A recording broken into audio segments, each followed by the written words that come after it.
안녕하세요. 그리수학 831 학원의 남동우입니다.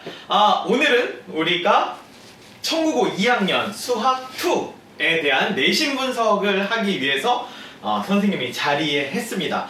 청국어 학생들을 마지막으로 해서 이제 대부분의 중간고사가 마무리되었습니다. 고생들 하셨어요. 짝짝짝. 다음번 이제 시험을 또 바로 대비해야 되는 이 과정이 얼마나 힘들지 걱정이 될지 선생님도 좀 많이 같이 걱정이 되는데, 여러분들은 어쨌든 1단락이 되었으니까 다음 시험은 또 이제 그때 생각하시면 되고, 지금은 일단 돌아보면서 얼마나 내가 좀 잘 대비를 했었는지에 대한 반성의 시간을 가졌으면 좋겠습니다. 자, 그 반성의 시간을 시작해 보도록 하겠습니다. 일단은 단원별 분석표인데요. 지금 보시면은 상난이도에 대한 문제가 2문제 정도 있고 단답형과 서술형에서도 2문제 정도가 있다는 걸 확인할 수가 있어요. 문제가 꽤 녹록지 않구나 라는 거를 확인할 수가 있고요. 단원별로 배점들을 보시다 보면은 함수의 극한 파트와 미분계수 쪽이 좀 집중적으로 출제가 되었구나 라는 사실을 확인할 수가 있을 것 같아요. 학교별로 이런 것들은 조금 달라요. 그런데 이제 청국어 학생들은 선생님들께서 극한과 미분계수 도함수에 좀 집중을 많이 하신 것 같아. 실제로 문항들을 보다 보면 연속인 부분이 많기는 해요. 이유가 뭐냐면 극한이 연속에 포함이 돼 있잖아. 그죠? 그러다 보니까 원래는 연속이 많은데 이번엔 조금 살짝 변칙적으로 요 극한 쪽이 많았다라고 생각을 해주시면 될 것 같아요. 아무래도 연속 많이 내면 많이 틀릴 것 같아서였나?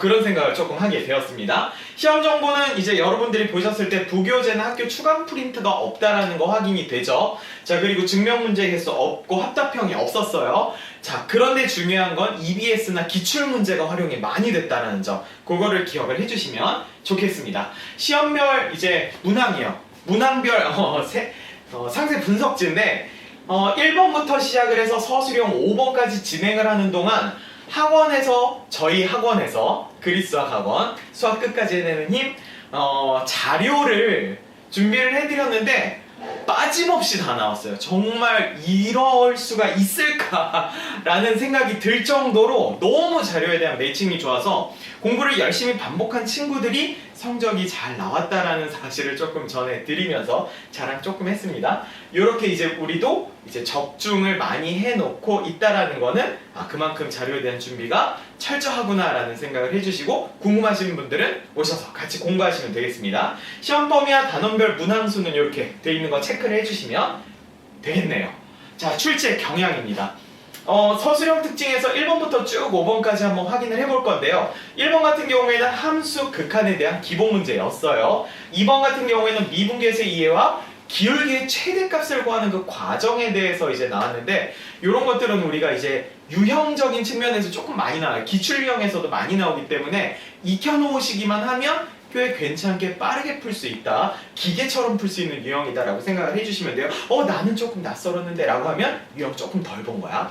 3번 같은 경우에는 유형에 맞는 함수의 극한 구하기, 그 유형에 맞춰서 이제 푸는 거고, 곱셈 정리를 이용해서 이제 각구하는 게 추가가 돼 있었어요. 4번은 평균 변화율에서 함수값에 대한 증가율을 캐치해야 되는 약간의 아이디어가 필요한 문제였다라는 생각 해주시면 될 것 같고, 주어진 함수의 특성과 직접적 활용 관계, 이게 실제로 5번에 나오는 이 문제가 굉장히 고난도와 킬러로도 등장을 할 수 있는 아이인데 난이도 자체는 그렇게 많이 높이지는 않았다, 조금 낮췄다라고 생각을 해주시면 돼요. 이런 문제들은 퀄이 좋은 모의고사 기출문제가 너무 많아. 그래서 여러분들이 연습을 조금 많이 해주시면 해주실수록 상위권을 조금 잡을 수 있다라고 생각을 하시면 되겠습니다. 주요 파트는 이랬어요. 함수의 극한과 미분계수 도함수가 조금 많았죠. 그죠? 희한했어. 그리고 단원에 쉽게 이제 확인되는 중상과 상난이도 이상의 문제들이 대거 출현을 했다.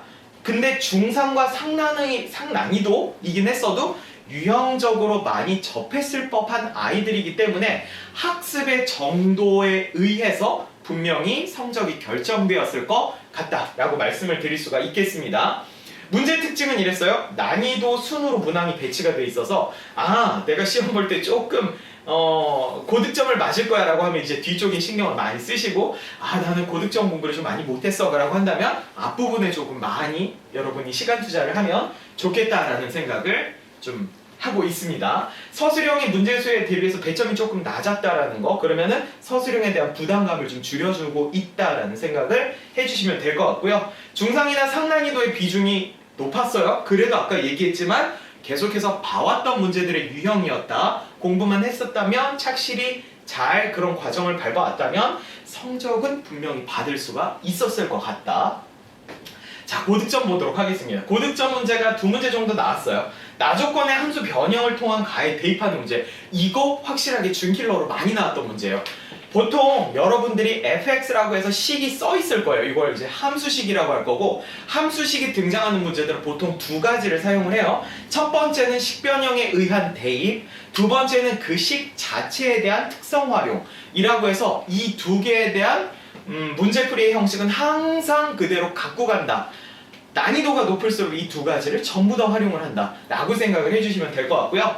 객관식 16번에서는 16년 평가원 문제가 변형이 돼서 이제 출제가 됐다라는 거를 여러분들이 인식을 한다면, 기출문제, 모의고사 기출문제를 풀으면 내가 조금 더 고난도, 고득점으로 다가갈 수가 있겠구나 라고 생각을 해주시면 되겠습니다. 자, 그러면 이제 마지막으로 총평이에요. 포인트가 이랬어요. 서술형 중난이도 이하 문제에서는 교과서와 시중 문제집에 대한 어떤 유형들이 많이 수록이 되어 있었다라는 사실을 기억해 주시면 될 것 같아요. 내가 조금 쉬운 문항들은 어쨌든 교과서와 시중 문제집 위주로, 공부 잘하는 친구들 그런 얘기 많이 하죠. 교과서 위주로 공부했어요. 교과서 위주로 공부만 하시더라도 그래도 고난도는 아니더라도 이제 문제들에 대한 어느 정도 점수를 획득할 수 있는 그런 배치다라고 생각을 해주시면 될 것 같고요. 중상에서 상난이도 같은 경우에는 EBS 수능 특권과 평가원 기출 문제들이 출제가 된다. 그럼 나는 분명하게 이런 문항들에 대한 연습이 꼭 있어야 되는구나 라는 생각을 해주시면 되겠네요. 자, 그 다음에 마지막으로 완벽한 킬러 문항 자체는 없었어요. 킬러가 없다 보면 분명히 1에서 3등급 때 아이들이 좀 치열하게 치고받고 하는 과정들이 있겠죠. 그러다 보면 삐끗했을 때 등급이 훅 떨어지거나 조금 잘 봤을 때 등급이 훅 올라가는 그런 과정들도 분명히 있을 거고, 그런 특혜를 받은 친구들도 있을 거다라는 생각이 들고 있습니다. 그럼 앞으로의 이제 방향성, 우리가 이제 기말고사를 하든 내년에 여러분들이 이제 시험을 준비를 하든 어떻게 하면 좋겠냐라고 한다면, 교과서에 대한 연계율이 낮아지면서 난이도가 분명히 상승할 거다.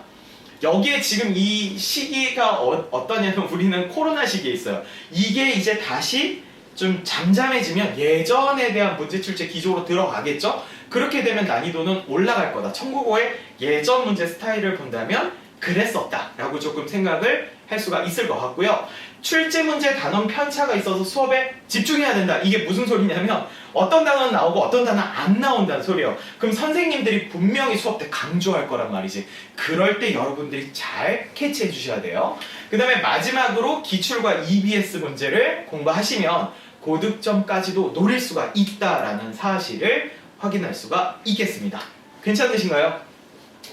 자, 청국어 학생들 어쨌든 고생 많으셨어요. 시험이 조금 어려운데 선생님이 뭐야 왜 이렇게 좀 우리 학교 문제 안 어렵다라고 얘기를 해 라고 하는 것 같겠지만, 여러분들이 정해진 어떤 틀 안에서 공부를 했을 때 맞출 수 있는 고난도 문제는 분명히 맞춰주셔야 돼요. 그래야 공부를 잘하는 학생이 됩니다. 분명히 하실 수가 있을 거예요. 맞죠? 자, 시험들 보시느라 고생들 하셨고요. 요 분석을 바탕으로 우리 다음 시험에도 분명히 잘할 수 있을 거라는 생각이 듭니다. 꼭 잘 보시기를 바라겠습니다. 자, 그러면 여기서 인사드리도록 하겠습니다. 수고하셨습니다.